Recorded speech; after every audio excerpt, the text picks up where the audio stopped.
Oh my gosh, check this out. So welcome back to my channel. Today guys, I found a hidden gem. It's a brand new travel trailer from Keystone called the Arcadia 370RL.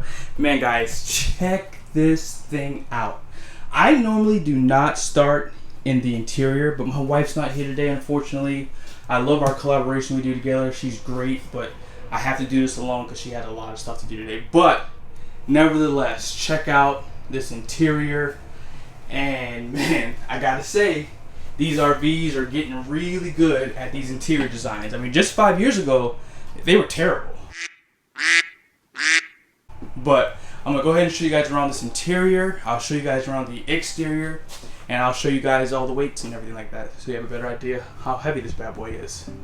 Before we get started with the review, I wanted to show you the overall floor plan. Be sure to pause it so you can take a better look at it.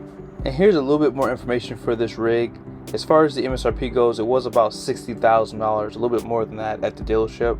And here's the weights and then the tank capacities down below. As far as your options go, these are the only two options that I saw for this Arcadia. Now let's get back to the video. When you walk into the RV, you do walk right into your control panel. I'm not a huge fan of these. I like the in-command system. And it's just smaller and it's just easier to use in my opinion versus this big bulky thing. But nevertheless, this is what they've been doing for years. So hey, if it ain't broke, don't fix it, right?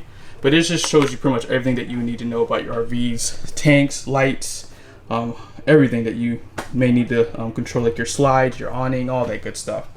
And a nice, decent walkway through here too. So hey guys, check out who it is. Hey, you too. Justin Shanholster. What's up, man? What's up, man? How are you doing? Good, man. Good. Yeah, so hey, he's actually doing a video on this too, so I'll be sure to link his in my community page. Be sure to check his out. He's gonna go a little bit more in depth than I am. I'm just gonna show you guys around this beautiful floor plan, and he's gonna give you the meat and potatoes. Yes, sir. All right. Love. When you walk into the kitchen, you are greeted with a pretty large center island, and I like the fact that they give you so much countertop space. If my wife was here, she would rave about how she would love more countertop space. Our 368 MVI, which is by Cougar, does not have a lot of countertop space, and it's a fifth wheel. So you have some by your stove for prepping food. You have some on this big island, and they even give you a farm style sink too. Now, not a huge fan of the divider, but it is a pretty large sink nevertheless. But check out your design here too for this too. Like, this is really nice stuff. Like, wow. They did a good job. Even the colors on like the cabinets, like this is like a light grayish color. Your backsplash, I even having this black outlets. They look really nice. They match the handles on your cabinets too. But all in all, really cool design. Now this refrigerator is definitely what you see in travel trailers. So it's not that big. So I would like to see maybe an optional larger refrigerator, especially if someone went to full time in this, and you could actually full time in this RV. Now jump back over by the sink, just below it. You don't have that much storage. I do like to put our trash can below ours. We don't have a big trash can, but our trash can would pretty much take up half this spot up here, but we can still get a good amount of stuff below our sink with our trash can down there. Now sometimes these RV manufacturers have been getting really creative in putting trash cans already in here, but I don't see that they've done that in this one. Just below the stove, they give you some storage, not usable for like big pots and pans though. And your stove is actually stainless steel, same size as what you've seen on other ones. They do give you 3 burner cooktops up top here, and you have a residential size microwave. And just above that, they give you a wine rack. And one thing that we love is pantries, and not just having a pantry, a usable pantry. You have it here. They even give you some drawers that slide out. Very convenient. They give you a plug inside of this area too, which means you don't have to have things out here. Like if you want to put your coffee pot in here, it fits perfectly. It's a lot of storage and just a lot of places to store things too. And it's behind a nice door. And they illuminate this area too, which comes in handy. Look at that. Really nice design. Now, as far as your rear living goes, you do have a 2-person couch here, like a love seat. Looks like this is a charger for your phone. And these are powered seats also. They look really comfortable. Let's check them out real quickly. Nice and stiff the way I like them. And they'll probably break in nicely over time. Now check out how big this couch is. I've never seen a couch like this before inside of any RV, honestly. I just haven't seen one this big before. This is huge. And you still have storage above this couch, but you don't have the storage on the side of it because of how big this couch is. Now, one thing I noticed just now is your vent for your heat is covered by this couch, so you kind of lose some of that comfort in here. Now, check out these blinds. I haven't seen this yet, but they are room darkening, and they're easy to do. You have like a small rod. You just push them up, and yeah, they just go up just like that, easy. Now, on the side of your love seat here, you do have a dinette, and if you need more places to put people to eat, they do give you a pop-up counter, and you can use this as a workstation. USBs, power on both sides of it. And let's see, I'm 6 foot. I can actually scoot under without hitting my legs. So this is very useful. This isn't just thrown up here to give you something extra. They actually thought it through. Really nice. Now, one thing I'll say is you probably have to remember when you go to push or slide in to push this in, because you might damage this. Now, my wife loves places to store shoes. Let's see if this is a place to do that. Okay, you could store like maybe a couple pairs of shoes in here, but not much. I mean, this is a couple's RV, but yeah, I like to have a place where I could store maybe 4 pairs of shoes. Now we walk back this way. Check out your bathroom. A good amount of headroom inside of here too. They do give you a pocket door. Okay. And this is a porcelain toilet. They have been doing a better job with how they turn these. So when you sit down, they do kind of position it in a way to make it more comfortable. And this is a 2-piece shower. You have to step up in to get into there too, so that you have to watch your step getting in there. But overall, I mean, this is about a little bit smaller than what I have in my 5th wheel, but this is about what you see in travel trailers, so not too much of a surprise. I like the storage. I can touch the back of it, so can a shorter person.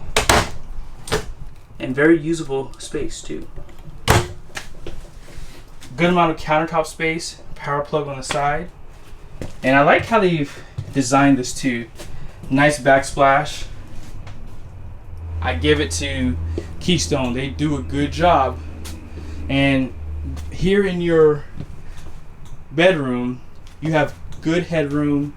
I actually have less headroom in my 5th wheel. And they give you a lot of storage inside of this area. Look at that, so much storage.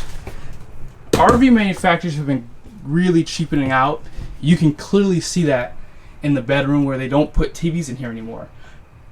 For the longest time, I would walk into RV bedrooms and you see TVs already inside of them, and you see them built into a nice little cabinet, I guess. But they're not doing that anymore, and I don't think this is an option to put a TV in here, I don't believe. But your storage does continue down below, so you can put a good amount of shoes in here. This is cushioned for sitting to put your shoes on. And I don't know if you noticed, you have solid floor surfaces all the way through this bad boy, even on your slide there. They do give you another closet on this side. It's probably going to be for your washer and dryer. So yeah, this is really usable space. And no, I was wrong. This is not for washer and dryer because there's no hookups for it.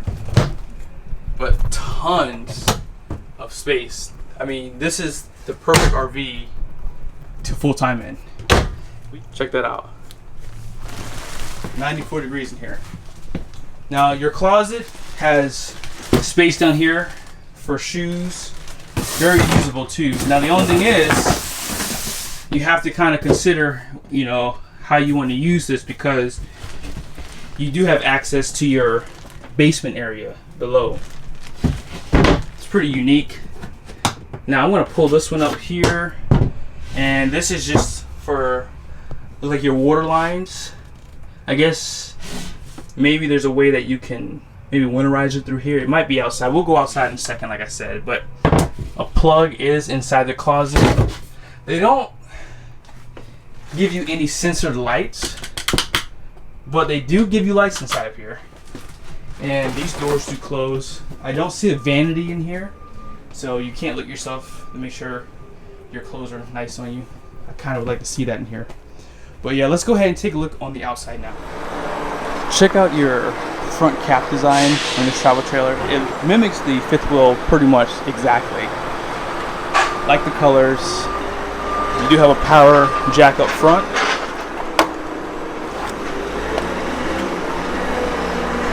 And you have your propane tanks, 30 pounds per, and you have your batteries that would go here. You can do dual battery pretty easily.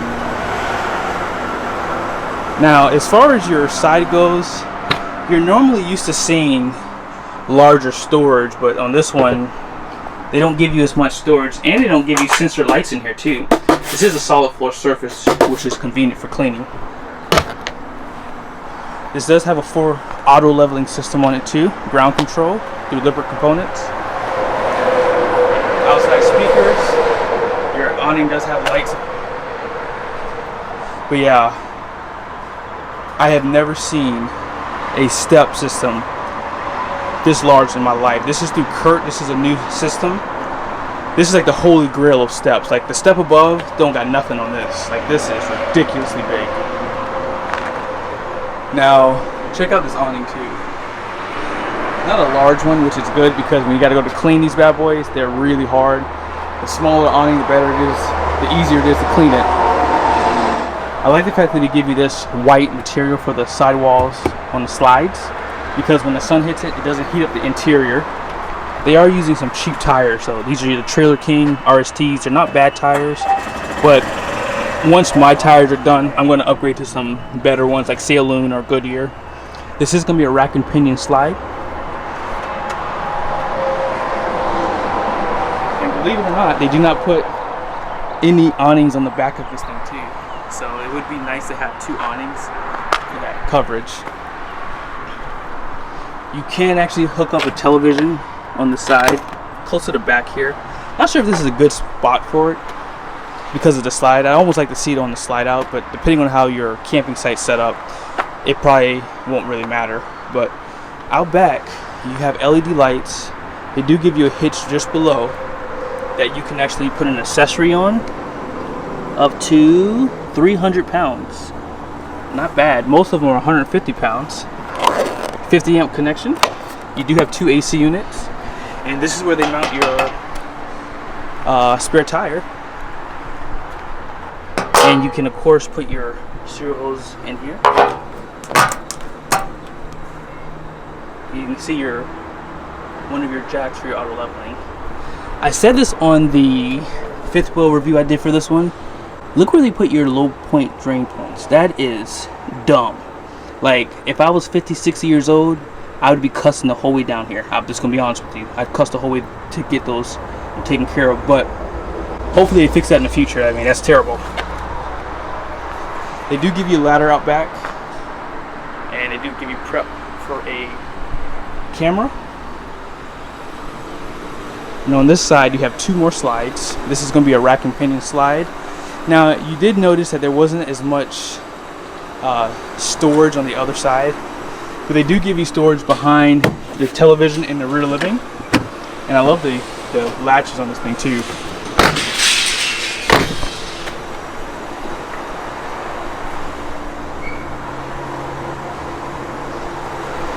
This is going to be the back of your refrigerator, and then this is going to be the vent above your stove.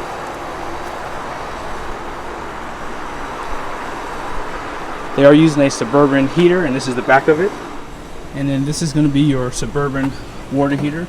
This is actually a little bit larger than what I've seen on other travel trailers. This might be what I have on my fifth wheel. Yeah, this is a tank capacity 12 gallons, guys. Holy smokes.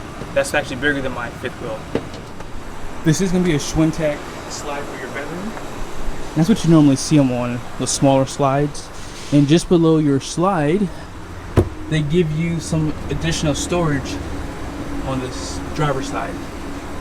It's not tall, so you have to kind of really be careful on what you buy to go inside of here. I like how they put rollers under these slide systems too. I've had some people tell me they've had issues with their slide outs, and then they would add these when they did the repairs. Now, something you never really see on travel trailers is auto leveling, especially using this system here. This is going to be the Lippert, and this one has it from the factory. You have your outside shower, city water connection, and I believe this is going to be maybe for your black tank flush. And then this is all your controls for the water system. So you don't have to go in that panel to do your water heater bypass, things like that. And winterization is all in here, so it's really convenient. Your valves are here.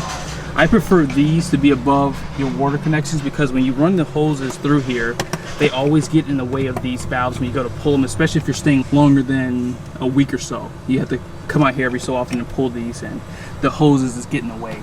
But they do give you a light out here, so at night if you need to come in, it's easy to see. And it's right behind a convenient door here. Now, as far as your numbers go, this is going to be 9,490 pounds. Gross fuel weight, 11,000 pounds. So you're going to be looking at a 3/4 ton and 1 ton to tow something this big. You have 2 axles, 5,200 pounds per, and your cargo carrying capacity is going to be 1,450 pounds. So you have a lot of capacity for this. So I would definitely consider a HD gas 2500 if you're looking at Ram, and I would probably really consider a 1 ton just because this is a long RV and you're gonna really feel something like this going down the road.